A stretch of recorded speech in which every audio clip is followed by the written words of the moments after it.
Next up, we have a panel with Gowraj and Jain to cover Getting Over the Finish Line, Loom Security Journey. Please join me to welcome our next panel. Thank you.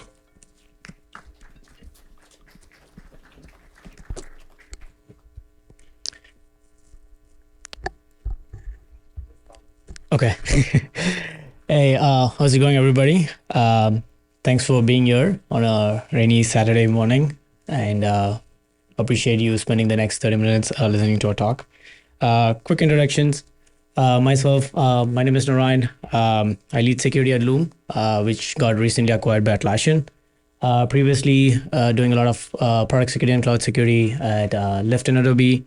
And we have Nishant, who's also a security engineer at Loom, and he primarily focuses on like AppSec, bug bounty, and a lot of security research. So the title of our talk is Getting Over the Finish Line, Loom Security Journey. So Loom Loom was a 7+-year-old company when it got acquired by Atlassian. And as you can see, founded in 2015. I joined in 2021 as the founding security engineer. And Loom got acquired end of 2023 around December. So we are going to focus more on like the 3 years from 2021 to 2023. Obviously, this talk is going to be a combination of scaling security, not just processes, but also products, security tools, automation, how we collaborated with cross teams, and also we would like to share some war stories as well, especially around one of the biggest security incident that Loom faced in 2022. There's a public blog post, but yeah, we do want to like share some nuances around it, some transparency. Leading with transparency is something that we follow a lot within the Loom's engineering culture. So for people who don't know what Loom is an asynchronous messaging app, which is primarily used to improve communications and collaboration. It's basically record in a few clicks, share anywhere, collaborate better. That's kind of like the marketing term that we use. In general, this is what we are going to. This is how we're going to start. So we are going to like start from when our extension was launched. That was around in 2016. 2018, we had our desktop app, and then 2020, before I joined, which was H2 of 2020, later part of the year in 2020, we did our first pen test, and also we started our bug bounty program, and we did get our SOC 2 Type 1, and then I joined. When I joined, Loom was around like 40 million users, a lot of high-profile customers, a lot of IP, intellectual property that needed to be protected. And then we had our procurement strategy in SOC and also our SOC 2 Type 2, and in 2021, H2. So as you can see, before we dive into like the security journey itself, what started the journey for me was I felt the interview process at Loom was quite different. It wasn't just about just like the regular interview process where it's a security deep dive or talking with leadership, but more than that, there was a P0 walkthrough. So before I joined, there was a P0 issue, which was local file inclusion leading to remote code execution. So there was basically that was one of the rounds where I had to work with the security champion who did security before I joined Loom. And we went through the P0 walkthrough, spoke with leadership as well, and also understanding the roadmap and product as well. And in general, I think the execution part, where what security is to the company, how prioritized it is, depends on like if there's a 30, 60-day, 90-day plan, and also if there's a startup project where it's more about like, can you pick something? This is the problem that we have, rather than giving the solution. This is the problem that you have, or we have at the company, and deciding on a solution there. Also, a little bit about firefighting and problem solving. I try to like kind of understand the current security posture of the company. I didn't want to get into something where I'm just like firefighting and not problem solving, or like not thinking about like long-term plans. Also do your own research. I guess I did a lot of spot checks with different folks who use Loom at different companies, and also business and growth metrics. And this is one of the, as you can see, it was in December before I joined. You can see one of the engineers getting kudos from our bug bounty program and about how they solved bug bounty reports even before they had a dedicated security engineer. So yeah, let's start it. I think starting with the starter project, and this was something that again it depends on the problems that the company faced, which was around a lot of application DDoS and also not having like right rate limits. So the way we started starter project was like understand business requirements. We wanted to make sure that it's cross team. It solved business needs. What is the top? Is it a top priority? And also wanted to make sure it's time boxed. We didn't want to like come up with a 6-month plan as a starter project. We want to make sure that it was time boxed. So one of the things that we did was deploy AWS WAF as our starter project for our WAF to our infrastructure. And some of the challenges and limitations that we had was Loom was purely on GraphQL, so it was just one API endpoint, and we had to like add more conditions to narrow down our restrictions on like GraphQL endpoints and our operations and queries and mutations as well. Deliverables and such, dashboards. Obviously, we wanted to make sure the WAF just doesn't protect rate limits, but also or DDoS, but also bot detections and account creation frauds. And wanted to make it very self-serve for support and other operation folks. So some interesting scenarios that we had once we deployed WAF was we actually there was a situation where we were DDoSing ourselves. So I think it was Tuesday. So on a Tuesday morning, what happened was we made some changes to our Chrome extension, which is one of our clients, one of our topmost used clients. One of the topmost used clients. And one of the changes was like it started requesting a particular endpoint on loom.com to fetch feature flags for a user, and it was done on every time the Chrome extension loaded, which was very aggressive. So we basically used WAF to short circuit it, where we were DDoSing ourselves, and WAF was kind of like the solution, not the solution that we decided to or we built WAF, but definitely it helped in this case. And some other learnings was the other extreme where we blocked ourselves, which was we made some changes to our desktop app and we used an open source library called Electron Fetch, and it used default user agent, and for some reason AWS WAF thinks that that's bot traffic and it started blocking a lot of our traffic. So I think also knowing our customer base, because a lot of our customers are educational users who come from a shared VPN or sharing user accounts as well. So it's always better to kind of like understand your customer base and always test when you are deploying a WAF, and we learned it that way. And continuing the journey, so a lot of different factors that I had to continue my journey at Loom for 3 years. So few things: growth. I think the most important thing is to understand not just your revenue growth, but your engineering team growth, your security team growth.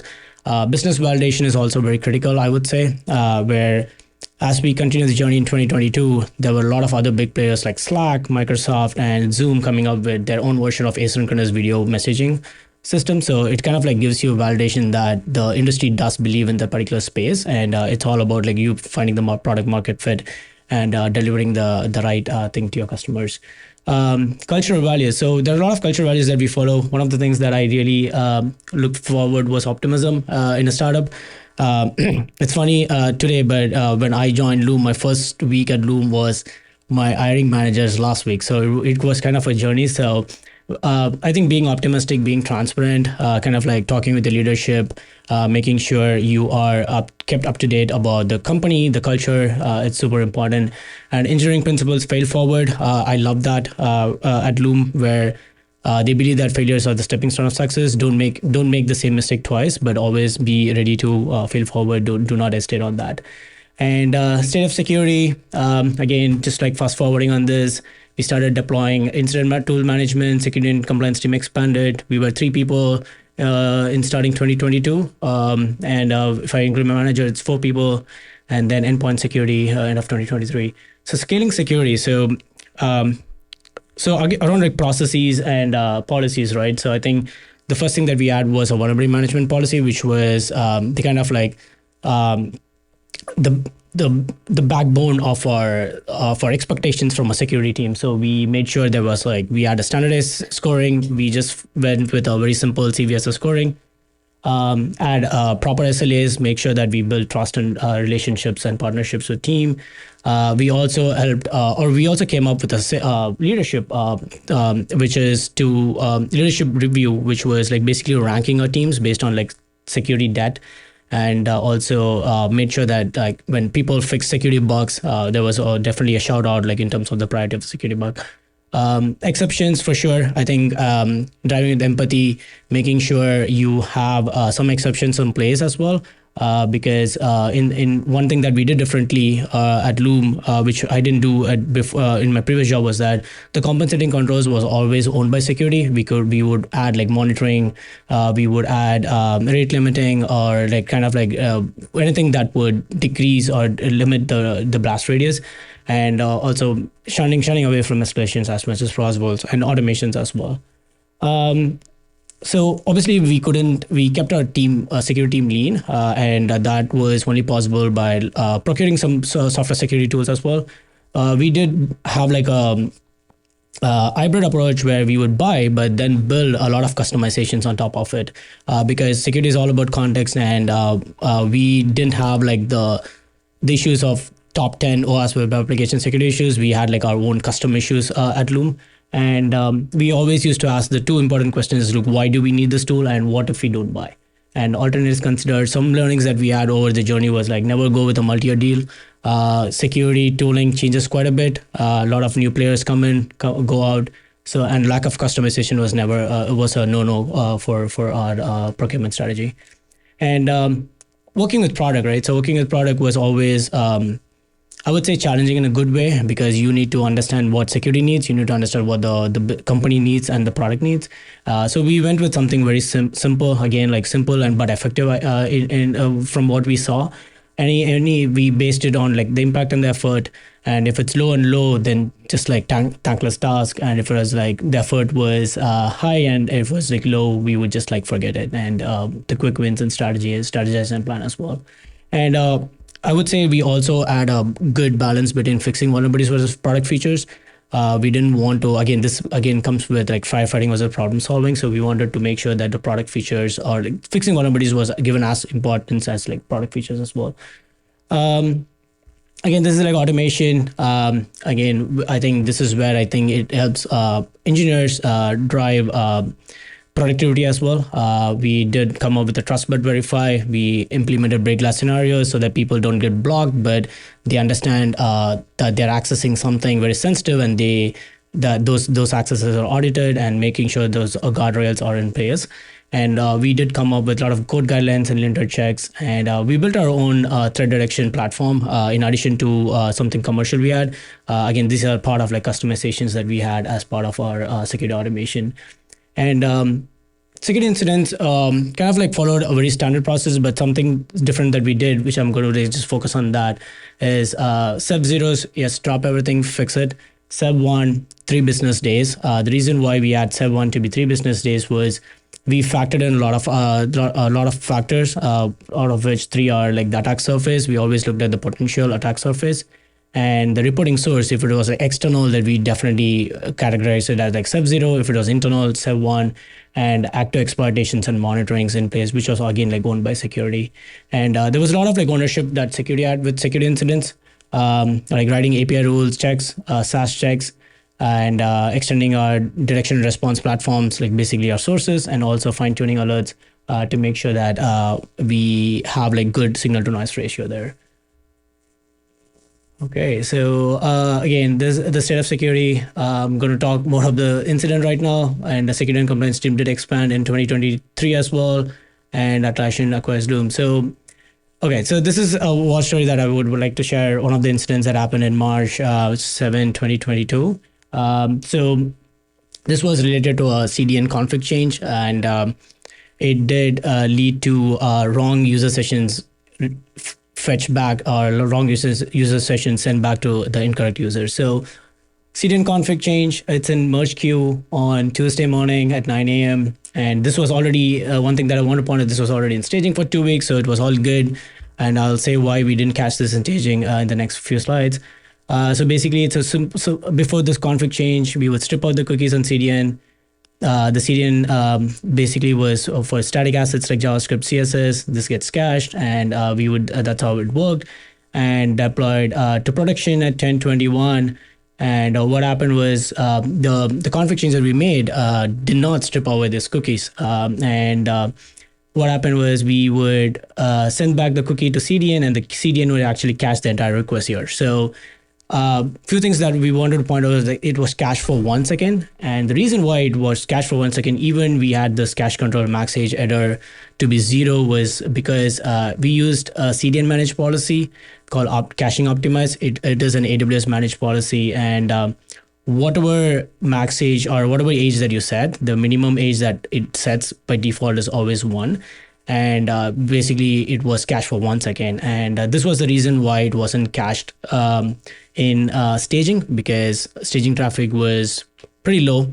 It was internally used by Loom folks. So yeah, so this was the reason the staging or this change, or where wrong user sessions could be returned back to user, wasn't caught in staging. And as you can see, set cookie, and we send the wrong cookie, cache cookie to client B, where the client B got like the value of the value A, which is like the client A's value, so session cookie. So 11:03 incident declared, and then 11:10 changes reverted. But again, this is a caching issue. We didn't we could still see a lot of support tickets coming in, socials. So what we did was we actually pulled the plug, which was at 11:30. We actually again used WAF to block all traffic coming to loom.com. We just returned a 503 service not available, and service restored at 2:45. And as you can see, this is phase 1 and phase 2. The reason why I say phase 1 and phase 2 is because the incident duration was 4 hours and 21 minutes, and phase 1 was around 69 minutes, and the rest was the service was down. And we had around like 20K Loom videos having wrong ownership. So we had to do a complete database rollback and as well as cache rollback.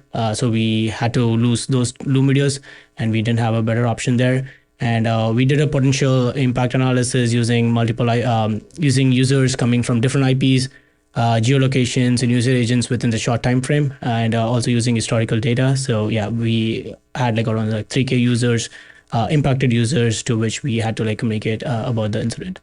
And as you can see, so the learnings that we had, one of the things that I wanted to point out is the cookie, right? So the cookie, we didn't, the same side was set to none. The same side wasn't like the default lags. And as you can see, even though the app is on www.loom.com, the cdn.loom.com, it's the same, but it's the same site because the scheme and the top level domain and top level domain plus 1 is the same. But as you can see, if it was a lags, then it needs 2 conditions to be met, which is one, the get request. The other one, it needs to be a top level navigation. But here, the request was a background request, which was sent to fetch static assets. So default would have definitely helped us. Compromising security for short-term wins didn't help us at all. And I think we add that for a reason, though. We add that for Loom embeds to work, because you could view Loom not just on loom.com, but on like any Google Doc or any kind of other documentation, other third-party sites where you can engage on the Loom, and that would get captured on loom.com.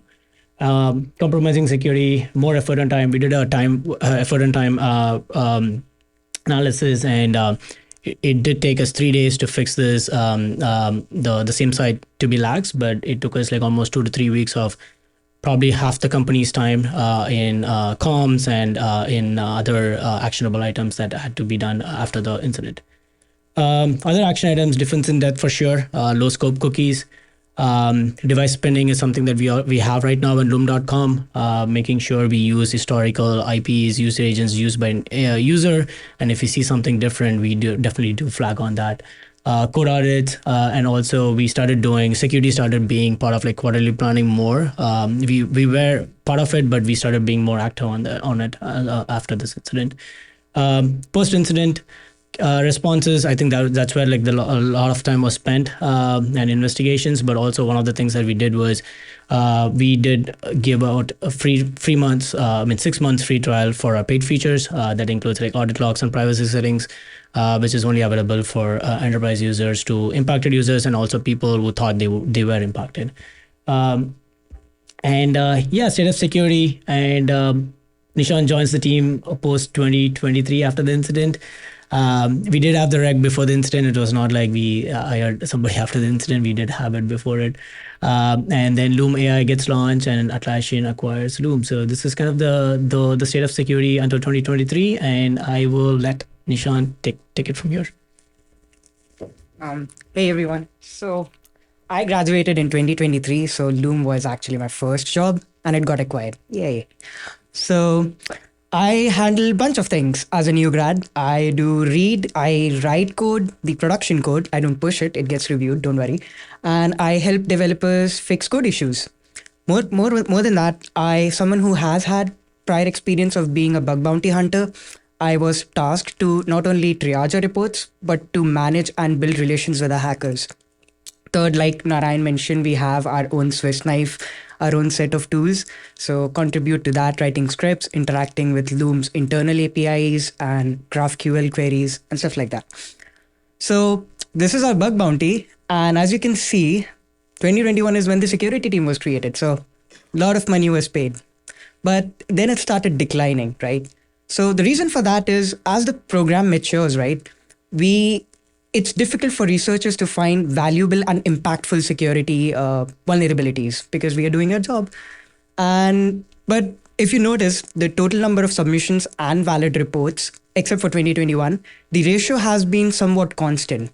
So even though reports started declining, the quality of reports didn't. And the bounty change, it's going down, and you have to take into account the bounty changes, the number of hackers interacting with the program, and several other factors. Maybe they don't like us when we triage a report, so they might leave and they might join. So there's that.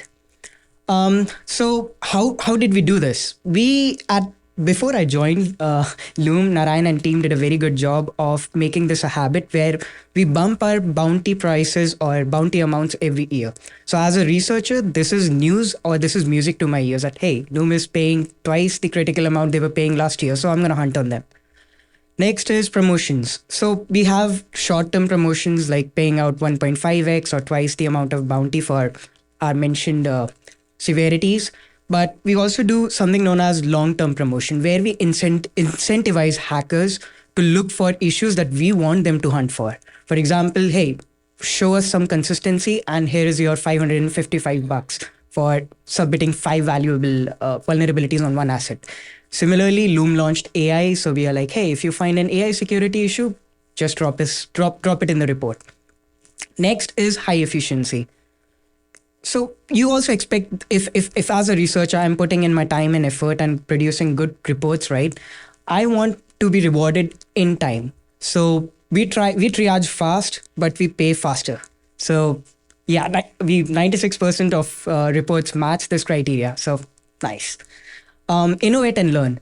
So our long-term promotion was a direct rip-off of AS Watson Group's public bounty program. You can go there and watch their table. So we learned from community. There were a lot of changes that we made because we saw other programs doing it. And we also do spot checks where new features get tested by researchers before they get to the public.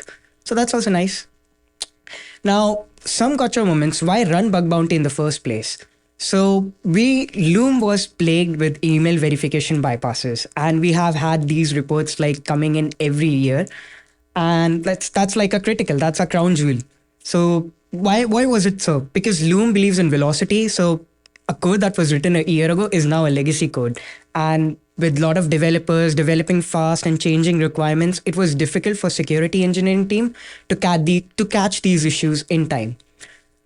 So how much have we paid? We have paid more than $40,000, and I think it's good. It's better than paying millions of dollars in disaster management or paying fines because you got breached.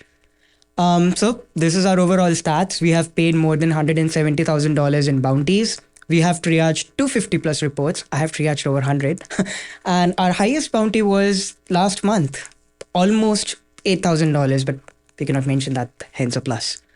So one big question that we get asked is, how do you handle big bounties? So if everyone here has some experience with security, right? How do you handle demarc reject policy not enabled? And your support staff is plagued with these emails. All right, you get 2 emails, you get 3, you get 4, you get 5. It keeps on piling. How do we handle it at Loom?